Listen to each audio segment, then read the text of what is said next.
عشق میں تیرے صدقے ڈرامہ کی نیکسٹ ایپیسوڈ میں ہم دیکھیں گے کہ سالار جب نور کو طلاق دے دیتا ہے تو نور اپنی دوست کے گلے لگ کے پھوٹ پھوٹ کے رو دیتی ہے کہ اب میرا کیا بنے گا، میں کہاں جاؤں گی، اس دنیا میں کوئی بھی نہیں جسے میں اپنا کہہ سکوں۔ کیونکہ ظاہر ہے پہلے تو نور اس گھر میں اس لیے رہ رہی تھی کہ سالار کے نکاح میں تھی، اب جب کہ سالار کا اس کے ساتھ رشتہ ختم ہو گیا ہے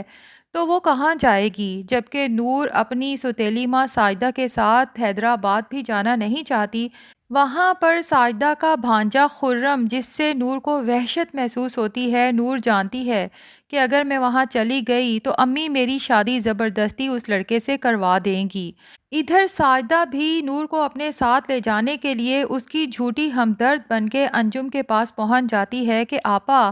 اگر آپ پہلے سے جانتی تھیں کہ سالار اس ارشما سے محبت کرتا ہے، اسی سے شادی کرنا چاہتا ہے، تو کیا ملا آپ کو نور اور سالار کا زبردستی نکاح کرا کے؟ آج اگر نور کا باپ زندہ ہوتا تو اپنی بیٹی کے ساتھ یہ ناانصافی ہوتے دیکھ کر یقیناً مر جاتا۔ انجم تو پہلے ہی بہت زیادہ پشیمان ہے کہ وہ اپنے بھائی کی نشانی کو سنبھال نہیں سکی، اپنے مرحوم بھائی سے کیے وعدے کو نبھا نہیں سکی کہ میں ساری زندگی تمہاری بیٹی کا خیال رکھوں گی۔ یہاں پر انجم عجیب کشمکش کا شکار ہے۔ ایک طرف اسے یاد آتا ہے نور اور ذوالفقار کی وہ ویڈیو جس کی وجہ سے انجم کو بھی شرمندگی کا سامنا کرنا پڑا، لیکن جس طرح نور نے ذوالفقار مرتضیٰ کو بے عزت کر کے گھر سے نکالا تھا، اس سے انجم کا دل کہتا ہے کہ نور کا کوئی قصور نہیں۔ خیر، ابھی انجم اسی کشمکش میں ہوتی ہے کہ ذوالفقار شاہ، جسے اس کا خاص بندہ بتا دیتا ہے کہ سالار نے نور کو طلاق دے کر ارشما سے نکاح کر لیا ہے۔ ذوالفقار تو شدید بے چینی کا شکار ہو جاتا ہے کہ نور اس وقت پتہ نہیں کس حال میں ہوگی اور اسے کون سہارا دے گا۔ وہ نور کو یہ یقین دلانے کے لیے کہ نور بے سہارا نہیں ہے بلکہ ذوالفقار شاہ ہمیشہ اس کے لیے موجود ہے، فوراً ہی ڈائریکٹ سالار کی شادی پر پہنچ جاتا ہے۔ اب یہاں پر ساجدہ جب ذوالفقار کو دیکھتی ہے تو فوراً اس کے پاس جا کے بتانا شروع کر دیتی ہے جیسے اسے پتہ نہ ہو۔ خیر، اتنے میں سالار جب دیکھتا ہے کہ ذوالفقار شاہ آیا ہوا ہے تو فوراً وہاں پہنچ کے ساجدہ سے کہتا ہے، مومانی جان، کیا ہو گیا ہے آپ کو؟ بھلا گھر کی باتیں اس طرح سے کسی غیر کو بتانی چاہیے؟ اور پھر سالار ذوالفقار سے کہتا ہے، یار تم یہاں کیوں آ گئے ہو؟ تمہیں پتہ ہے نا کہ میری شادی ہو رہی ہے اور یہ فیملی فنکشن ہے جس میں تم انوائٹڈ ہی نہیں ہو۔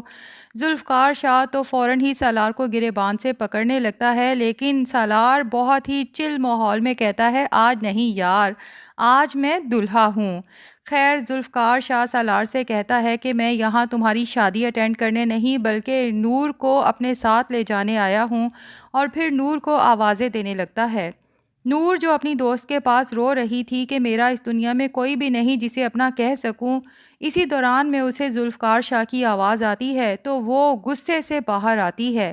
ویسے مجھے نور کی سمجھ نہیں آتی کہ وہ سب کا غصہ ہمیشہ ذوالفقار شاہ پہ ہی نکالتی ہے، جبکہ صرف ایک ذوالفقار شاہ ہی ہے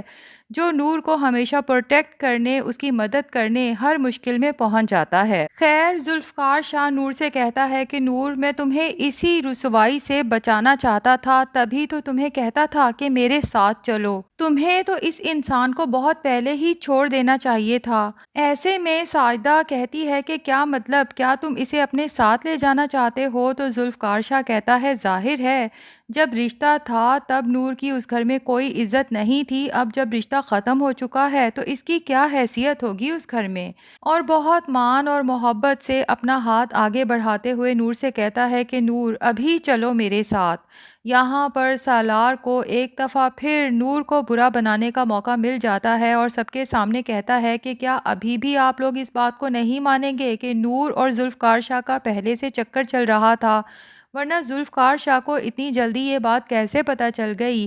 کہ نور اور میرا رشتہ ختم ہو گیا ہے، اور فوراً ہی اسے لینے پہنچ گیا؟ نور جب سالار کا یہ الزام سنتی ہے تو اس کا خون کھولنے لگتا ہے اور سب کا غصہ وہ بالآخر دوبارہ ذوالفقار شاہ پہ نکالتے ہوئے کہتی ہے کہ میں نے پہلے بھی تمہیں کہا تھا کہ میں تمہارے ساتھ نہیں جاؤں گی، اور اب دوبارہ میرا وہی جواب ہے، چاہے میرے پاس کوئی رشتہ بچے یا نہ بچے، لیکن تمہارے ساتھ جانا میں کبھی گوارا نہیں کروں گی۔ ابھی اور اسی وقت یہاں سے چلے جاؤ۔ ذوالفقار شاہ فی الحال وہاں سے چلا تو جاتا ہے، لیکن جانے سے پہلے نور کو ایک بار پھر اپنی محبت کا یقین دلا کے جاتا ہے سب کے سامنے کہ نور فی الحال تو میں جا رہا ہوں، لیکن پھر آؤں گا اور تمہیں یہاں سے لے جا کے رہوں گا، تمہیں یوں بار بار دنیا والوں کے سامنے ذلیل ہوتے نہیں دیکھ سکتا۔ اب ذوالفقار تو یہ کہہ کے چلا جاتا ہے، لیکن نور نے جس طرح سب رشتے ختم ہو جانے کے بعد بھی ذوالفقار شاہ کے ساتھ جانے سے انکار کر دیا، انجم کو نور کی بے گناہی پر یقین ہو جاتا ہے۔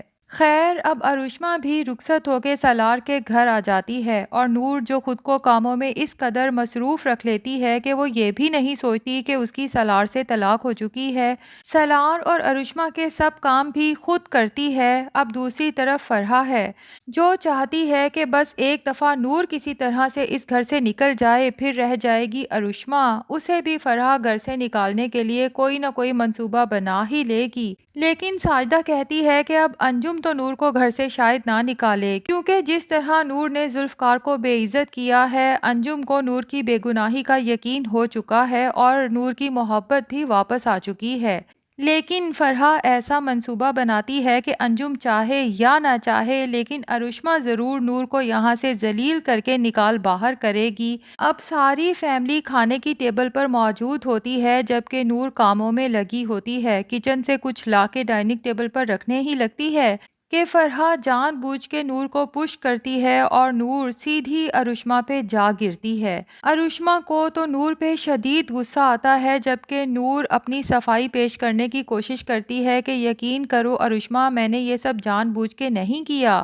لیکن ارشما کا غصہ اس حد تک بڑھ جاتا ہے کہ آؤ دیکھتی ہے نا تاؤ، ایک زوردار تھپڑ نور کو دے مارتی ہے۔ اور انجم سے ارشما کی یہ حرکت بالکل برداشت نہیں ہوتی، وہیں سب کے سامنے ارشما کو اچھا خاصا ذلیل کرتی ہے، جبکہ سالار سامنے بیٹھا بس سنتا رہتا ہے، اپنی ماں کے سامنے کچھ بول نہیں پاتا۔ لیکن ارشما کمرے میں جا کے سالار کو خوب سناتی ہے کہ میری یہ حیثیت ہے اس گھر میں، اس 2 ٹکے کی لڑکی کی وجہ سے تمہاری موم نے مجھے اتنی باتیں سنائی اور تم چپ چاپ سب سنتے رہے، کچھ بولے بھی نہیں، میرے لیے کوئی سٹینڈ بھی نہیں لیا۔ سالار کو تو ارشما کے اس رویے پر عجیب حیرت ہوتی ہے کہ تمہارے لیے اتنا بڑا سٹینڈ تو لیا ہے، میں نے اس لڑکی کو رشتے سے ہی آزاد کر دیا، اس کے علاوہ اور میں کیا کر سکتا ہوں؟ لیکن ارشما سالار سے کہتی ہے کہ سب جھوٹ ہے، سچ تو یہ ہے کہ شاید تم ابھی بھی اس نور سے محبت کرتے ہو، ورنہ اسے رشتے سے آزاد کرنے کے بعد گھر میں آخر کیوں رکھا ہوا ہے، کس حیثیت سے وہ یہاں رہ رہی ہے، اسے گھر سے نکال باہر کیوں نہیں کرتے؟ جبکہ نور کو اب خود بھی احساس ہو جاتا ہے کہ اب مزید یہاں پر رہنا میرے لیے ممکن نہیں ہے، تبھی وہ اپنی پھپھو انجم کے پاس جا کے کہتی ہے کہ اب میں مزید یہاں نہیں رہوں گی، جس پہ انجم پریشان ہو جاتی ہے کہ اگر یہاں نہیں رہو گی تو پھر کہاں رہو گی؟ اب نور بھی پریشان ہے، ظاہر ہے وہ ساجدہ کے ساتھ بھی نہیں جانا چاہتی اور اس کا کوئی اور ٹھکانہ بھی نہیں ہے۔ ایسے میں لگتا یہی ہے ناظرین کہ یا تو ذوالفقار شاہ کو اس کا خاص بندہ بتا دے گا جو کچھ گھر میں ہوا، یا پھر انجم خود ہی ذوالفقار شاہ سے کانٹیکٹ کرے گی اور کہے گی کہ اگر تم نور کی سچ میں فکر کرتے ہو اور اس سے محبت کرتے ہو تو ابھی آؤ، 2 بول نکاح کے بولو اور اسے اپنے ساتھ لے جاؤ۔ جبکہ نور جو ذوالفقار شاہ سے بھی شدید نفرت کرتی ہے، جانا تو نہیں چاہتی، لیکن جو حالات ہو چکے ہیں نور کے پاس کوئی اور آپشن بھی نہیں بچا، تبھی اپنی پھپھو کے کہنے پہ چاروں ناچار ذوالفقار شاہ سے نکاح کر تو لے گی، لیکن نکاح کے بعد بھی اس کی نفرت قائم رہے گی۔ دیکھتے ہیں کہ ذوالفقار شاہ نور کی اس نفرت کو محبت میں کیسے بدلتا ہے۔ تو ناظرین، آپ میں سے کس کس کو انتظار ہے ذوالفقار شاہ اور نور کے نکاح کا، کمنٹس میں ضرور بتائیں۔ ریویو پسند آیا ہے تو ویڈیو کو لائک کر کے چینل کو سبسکرائب کریں اور بیل آئیکن پر بھی ضرور کلک کر دیں۔